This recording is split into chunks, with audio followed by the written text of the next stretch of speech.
Chers enseignants, enseignantes et élèves francophones et francophiles, une fois de plus, salut et bienvenue à la revue de la leçon 23 de l'école du dimanche des jeunes adultes et des jeunes.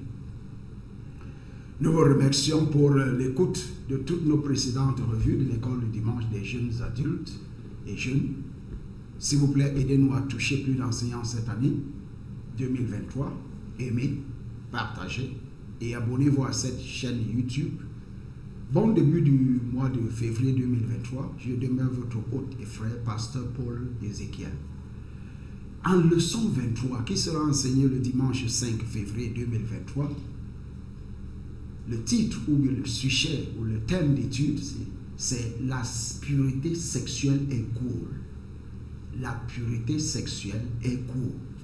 Cool, c'est ici un mot anglais emprunté, mais cela veut dire la pureté sexuelle est bonne, elle est sympa, elle est agréable. Et nous allons étudier dans cette leçon. Prions. Père, ouvre mon cœur à tout ce que je dois savoir sur la pureté sexuelle au nom de Jésus-Christ. Père, ouvre mon cœur à tout ce que je dois savoir sur la pureté sexuelle au nom de Jésus-Christ. Au nom de Jésus-Christ, nous avons prié. Amen. En leçon d'aujourd'hui, dans le passage biblique qui est tiré du livre de 1 Corinthiens 6, 16 à 20, 1 Corinthiens 6, 15 à 20, la Bible dit: ne sachez-vous pas que vos cœurs, vos corps sont des membres de Christ? Prendrai-je donc les membres de Christ pour en faire les membres d'une prostituée? Loin de là. Ne savez-vous pas que celui qui s'attache à la prostituée est un seul corps avec elle? Car, est-il dit, les deux deviendront une seule chair. Mais celui qui s'attache au Seigneur est lui et avec lui un seul esprit. Fuyez l'impudicité. Quelque autre péché qu'un homme commette, ce péché est hors du corps. Mais celui qui se livre à l'impudicité pêche contre son propre corps. Ne savez-vous pas que votre corps est le temple du Saint-Esprit qui est en vous, que vous avez reçu de Dieu et que vous ne vous appartenez point à vous-même? En verset 20, car vous avez été rachetés à un grand prix. Glorifiez donc Dieu dans votre cœur et dans votre esprit qui appartiennent à Dieu. Seigneur, que Dieu nous donne la compréhension de ce passage en profondeur au nom de Jésus-Christ. Amen. Un verset à mémoriser qui est tiré du livre de 1 Thessaloniciens 4.3, 1 Thessaloniciens 4.3 qui dit: ce que Dieu veut, c'est votre sanctification. C'est que vous vous absteniez de l'impudicité, de la luxure. Ce que Dieu veut, c'est votre sanctification. C'est que vous vous absteniez de l'impudicité. 1 Thessaloniciens 4.3. Ça, c'est le verset à mémoriser. Et comme je le dis très souvent, pour maîtriser le verset à mémoriser, vous devez vous engager à répéter le verset à mémoriser, répéter le verset à mémoriser, répéter le verset à mémoriser pour pouvoir maîtriser dans n'importe quoi dans la vie. Quand vous continuez à répéter quelque chose, vous la maîtriserez par la grâce de Dieu. Que Dieu nous donne la grâce au nom de Jésus-Christ. En introduction de la leçon, la pureté est importante pour Dieu. Et rester sexuellement pur avant et pendant le mariage est une tendance. Est une tendance que nous devons cultiver. Car la pureté a à voir avec l'esprit et l'acte. Le voyage sexuel commence par l'esprit. Pas étonnant, que Jésus dise que quiconque regarde une femme avec convoitise a déjà commis un adultère avec elle. De même, Hébreux 13:4 déclare hardiment qu'un mariage est honorable lorsque le lit n'est pas souillé. Ne vous souillez pas avant votre mariage. Ne vous souillez pas pendant votre mariage. Ne vous souillez pas après votre mariage. Demeurez purs. La pureté sexuelle avant le mariage, pendant le mariage, après le mariage est cool. Elle est sympa, elle est bonne, elle est agréable à Dieu. Les relations sexuelles prémaritales avant le mariage, c'est-à-dire avant le mariage, les pensées sexuelles lascives et toute forme de vie sexuelle ne sont pas acceptables pour Dieu, car Dieu est saint et nous sommes son temple. Sachez que l'objectif de la leçon, les objectifs d'enseignement, la revue du passage biblique et le temps, la gestion du temps, la méthode d'enseignement, toutes ces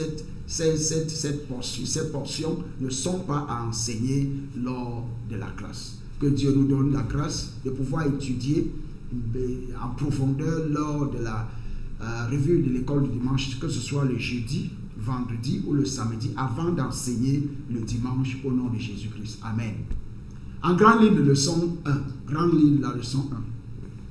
Grande ligne de la leçon 1, les mots des relations sexuelles avant le mariage et les pensées lubriques. Les mots des relations sexuelles avant le mariage et les pensées lubriques. En point A, avoir des relations sexuelles avant le mariage, le sexe avant le mariage. En point 1, c'est commettre un péché grave aux yeux de Dieu. Vous êtes célibataire. Qu'est-ce que ça vous concerne avec le sexe avant le mariage? Concentrez-vous sur vos études, concentrez-vous sur la croissance spirituelle, mentale, morale, financière, matérielle, intellectuelle. Concentrez-vous sur vos études. C'est commettre un péché grave aux yeux de Dieu. 1 Corinthiens 18 dit, ne nous livrons point à l'impudicité, comme quelques-uns d'eux s'y livrèrent, de sorte qu'il en tomba 23 000 en un jour. La Bible dit que ceux qui se sont engagés dans l'impudicité et les relations sexuelles à l'époque, l'impudicité, Dieu a tué 23 000 d'entre eux en un seul jour. Ça se trouve là dans 1 Corinthiens 18. Et c'est aussi péché contre son propre cœur. À part en dehors d'être un péché grave aux yeux de Dieu, c'est aussi un péché contre votre propre cœur. La Bible dit dans 1 Corinthiens 6:18, fuyez l'impudicité.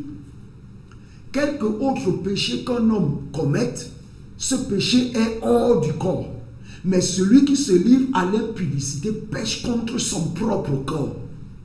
Que Dieu nous donne la grâce de ne pas pécher contre notre propre cœur, contre Dieu aussi, contre notre prochain, au nom de Jésus-Christ. Amen. En point 2. Les relations sexuelles avant le mariage s'accompagnent également d'un sentiment de haine et de culpabilité qui hante ses victimes. Dans 2 Samuel 13:15, puis Amnon eut pour elle une forte aversion, plus forte que n'avait été son amour. Vous écoutez ça? Et il lui dit, lève-toi et va-t'en. Lève-toi, va-t'en. Le même 1 minute, il a un fort amour pour sa petite sœur. Une autre minute, puisqu'il a maintenant découvert, ses yeux sont ouverts, il a découvert qu'il a fait le mal, il a commis l'inceste. Il demande à la fille de se lever et de partir de là immédiatement. En point 3, il entraîne une grossesse non désirée. Les relations sexuelles en dehors du mariage entraînent une grossesse non désirée à la suite de cet acte sexuel illicite, provoquant ainsi la honte et l'opprobre. de la victime et pouvant même aboutir à un avortement qui est un meurtre. Dans Exode 23, la Bible dit « Tu ne tueras point. » Tu ne tueras point.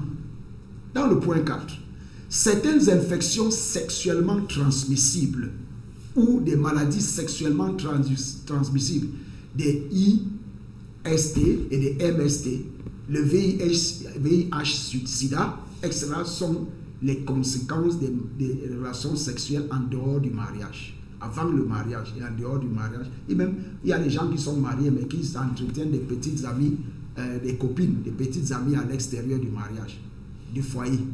Ils peuvent contacter les IST et les MST. Ils peuvent contacter le VIH-Sida. Faites attention. Toutes ces infections sexuellement transmissibles, les maladies sexuellement transmissibles, peuvent résulter dans cet acte illicite. En point 5. De plus, les impacts émotionnels et psychologiques négatifs du comportement sexuel avant le mariage, tels que une vie de regret dans l'avenir, la perte du respect de soi, la dépression, toutes ces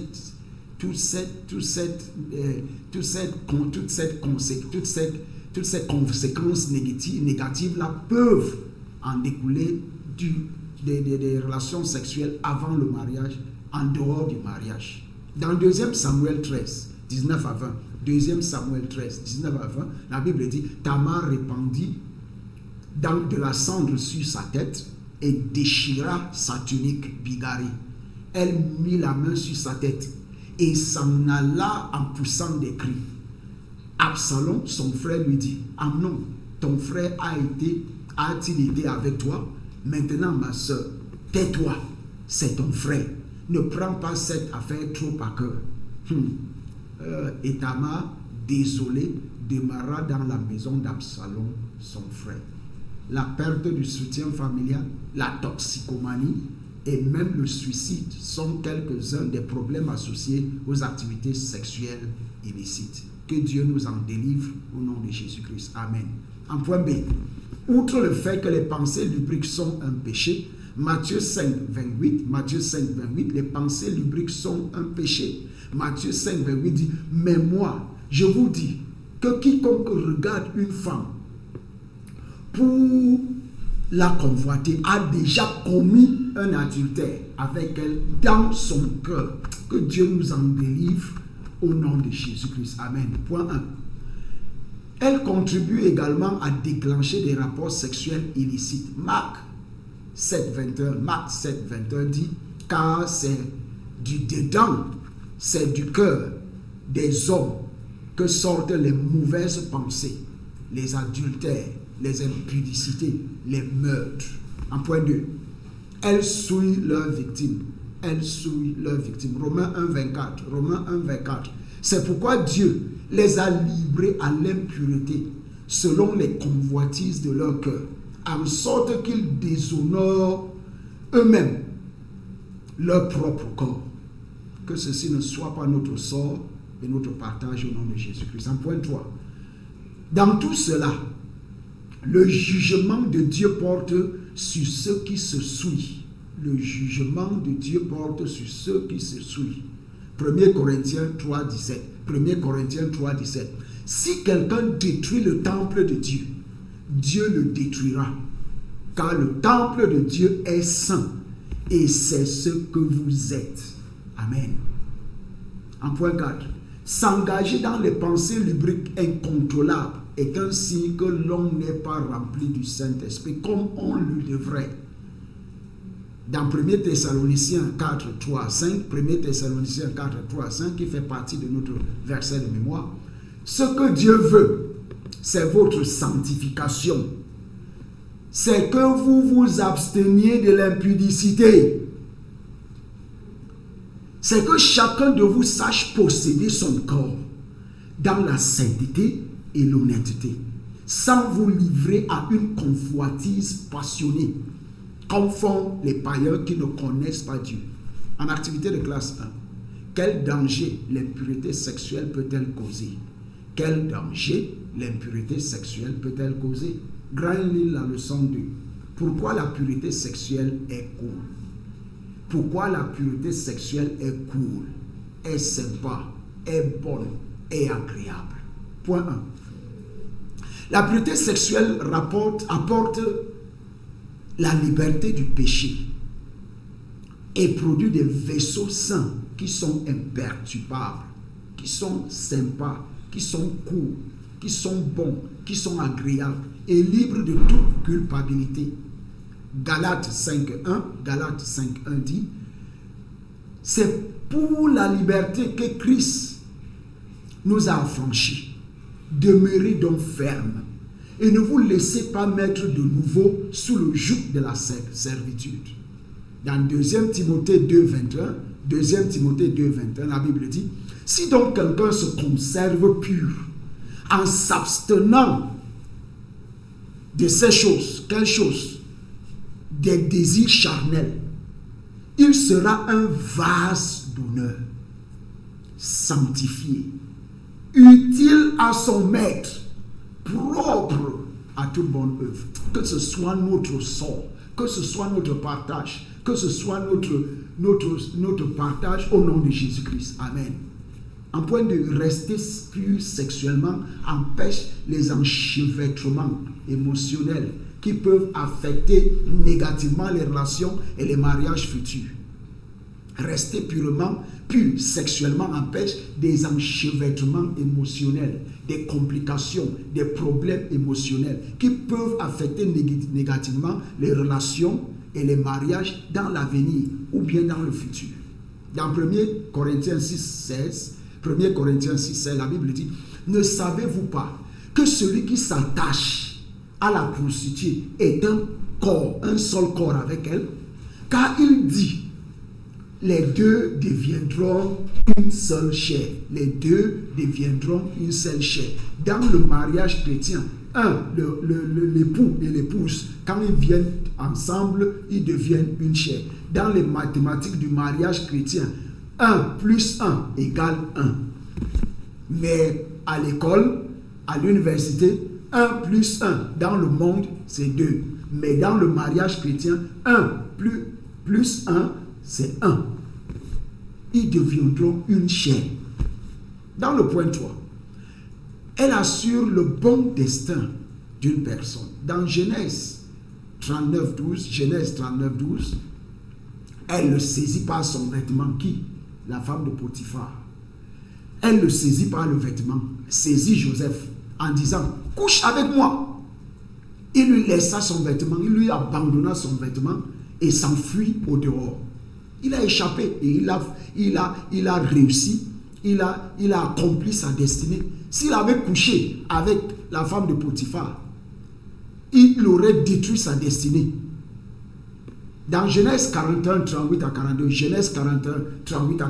la Bible dit, et Pharaon dit à ses serviteurs, trouverons-nous un homme comme celui-ci, c'est-à-dire Joseph, ayant en lui l'Esprit de Dieu?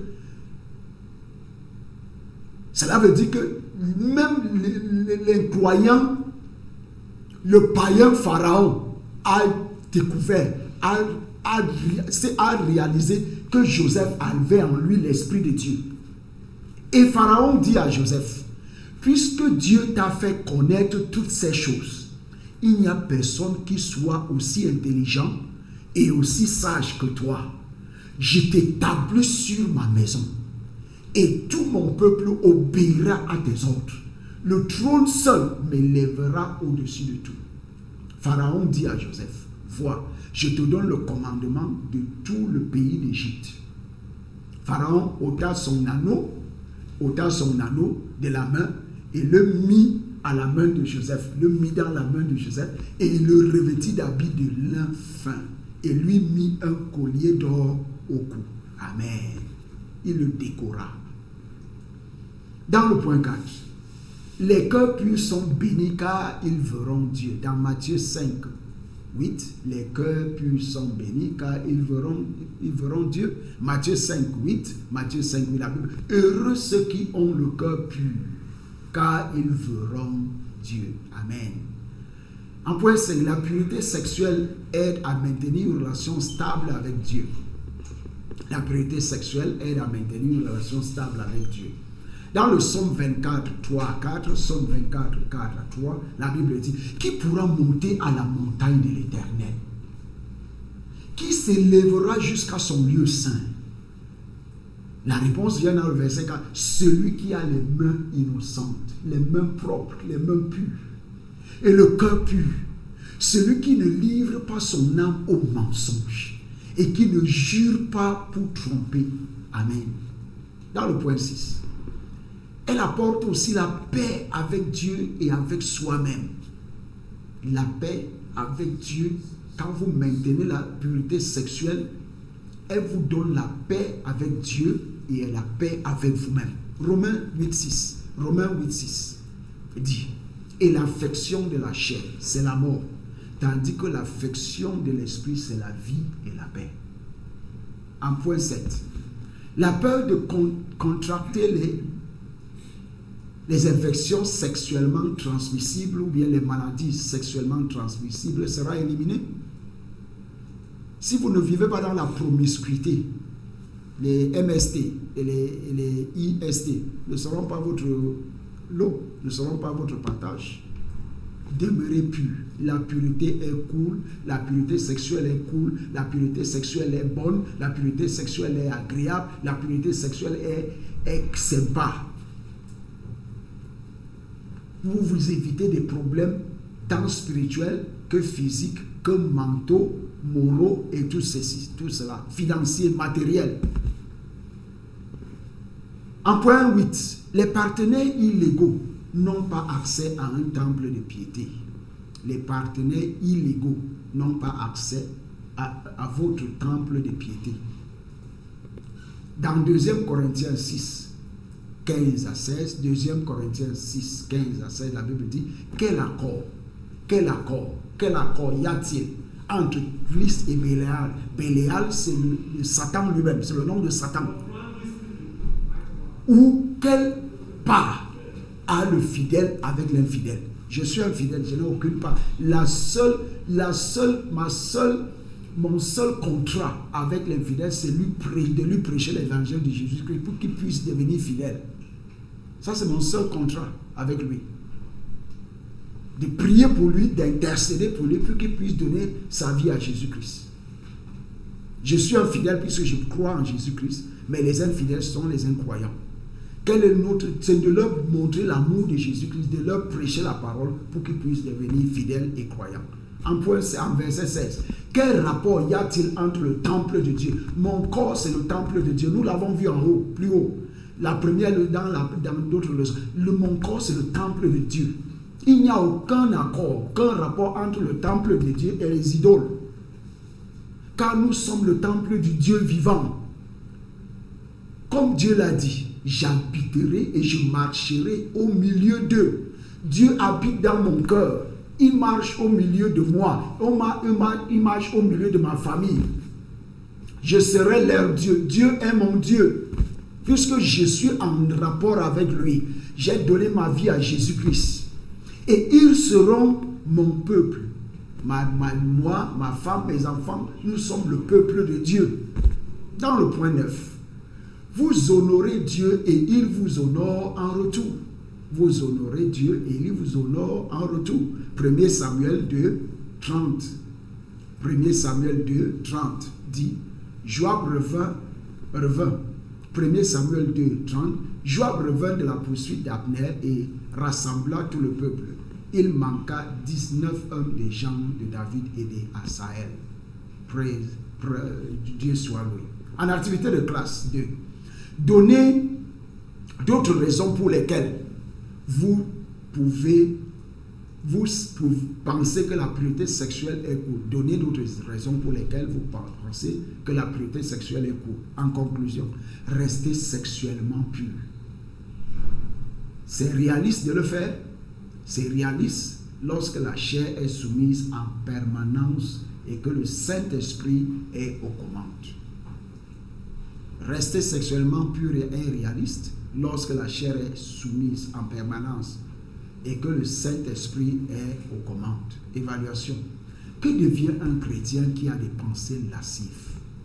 il s'autodétruit. Que devient un chrétien qui a des pensées lascives? Il s'autodétruit. En prière de clôture, prions: Père, aide-moi à rester sexuellement pur pour mon conjoint et ma destinée. Père, aide-moi à rester sexuellement pur pour mon conjoint ou ma conjointe et ma destinée. Au nom de Jésus-Christ, nous avons prié. En devoir, mentionnez 5 choses pratiques que vous ferez pour vous abstenir de l'immoralité sexuelle. Mentionnez 5 choses pratiques que vous ferez pour vous abstenir de l'immoralité sexuelle. Que Dieu vous bénisse comme vous vous soumettez et remettez votre cœur à Jésus-Christ. Toute cette leçon me concerne puisque j'ai passé par cette étape, mais par la grâce de Dieu aujourd'hui, depuis 1998, que j'ai donné ma vie, le 31 décembre 1904, que j'ai donné ma vie à Jésus-Christ. Quand je me suis marié en 2002, depuis 2002 jusqu'à cette année, jusqu'à maintenant et jusqu'à l'éternité, je n'ai pas couché avec une autre femme à moins ma femme. Je n'ai pas d'autre relation en dehors de ma femme. Donc, la pureté sexuelle est cool, elle est agréable, elle est bonne, elle est sympa. Demeurer dans la pureté sexuelle. L'immoralité sexuelle est criminelle, elle est pécheresse. Et pour pouvoir vous en délivrer, c'est de vous remettre votre vie à Jésus-Christ. Et il vous délivrera de l'immoralité sexuelle au nom de Jésus-Christ. Que Dieu vous bénisse. Au revoir et bonne semaine au nom de Jésus-Christ. Amen.